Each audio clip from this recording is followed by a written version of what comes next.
So we're going to talk about how to create a healthy culture. And it starts with this. It starts with identifying who you are. What do you care about?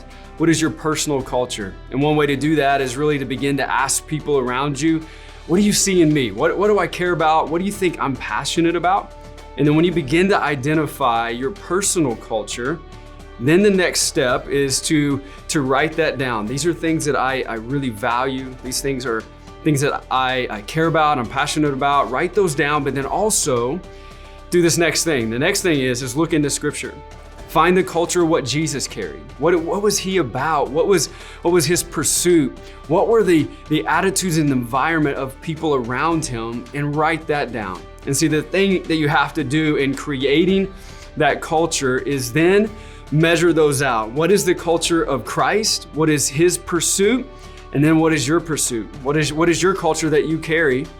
And the challenge here is to almost throw away the personal one and identify Christ's culture. And then what will happen is God will redeem this personal culture that you have to be a kingdom culture. And then what you've done is you began the process of creating culture. And that's the first C that I want to talk about is in a healthy culture is create. How do I create it? That way. But then the next question would be, how do we cultivate this? How do we cultivate this in a team? And I'll tell you this, that if you're passionate about it and it's kingdom culture, then you're gonna start to do the things that you're passionate about. You're gonna start to pursue the things that you're passionate about. And then what will happen, you'll have other people that will see that. They're gonna see your passion, gravitate towards your passion, and then you're gonna find that they have the same passion you do. And then what has happened in that moment, you're gonna have a team that has similar cultural points or similar passions. And then now you have a team around you doing kingdom culture, creating kingdom culture. They're carrying it with them everywhere they go. So you have created it, now you've cultivated it, starts to build a team, but you also have to understand it's easier said than done. You have to forge it. It's not found, you have to forge culture. So it's gonna take effort. And in that effort is that last C of being a champion for the culture, to champion in the culture. And so what does that mean? That means that you are to protect it.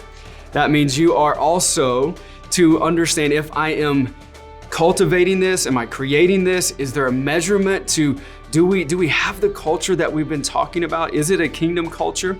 And so yes, very much measure it, but I'm gonna say this. Measurement is important to have. Are we this or are we not this? But I'm gonna tell you what's more important, and that's practicing culture. So in a rural context, you're gonna have different dynamics, but you have to practice it. So that's that championing the moment is, are we gonna practice it? If you want a culture of unity, what are you gonna do? If you want a culture of love or laughter, what are we doing to practice that? I know in our church, we have to challenge ourselves. Are we practicing the culture that we believe we're about?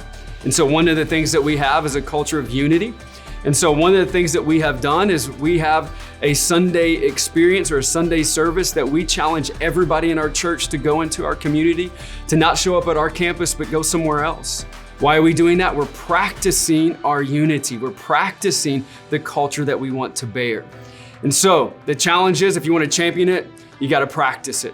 And the last thing I want to tell you, if you create it, you spent the time creating the culture, you spent the time cultivating the culture of practicing it, you have to protect it. Because we know that many people will come in and try to steal your culture. They're going to come in and try to change it. And so if you can then have it written down, this is who we are. Now I believe that culture is felt, not read, but it can be remembered. Okay, so you can write it down and you know this is what we are about, this is what we pursue, and then you say, as a team, it is not for sale. This is what we practice, we've created it, we've cultivated it, and now we have championed it. And so we are protecting this is who we are, and we carry this with wherever we go. It is not something that people, when they come into our church, they have to read about it, but it's something that they feel. And if you've done those three things, I believe you're on your way to a healthy culture.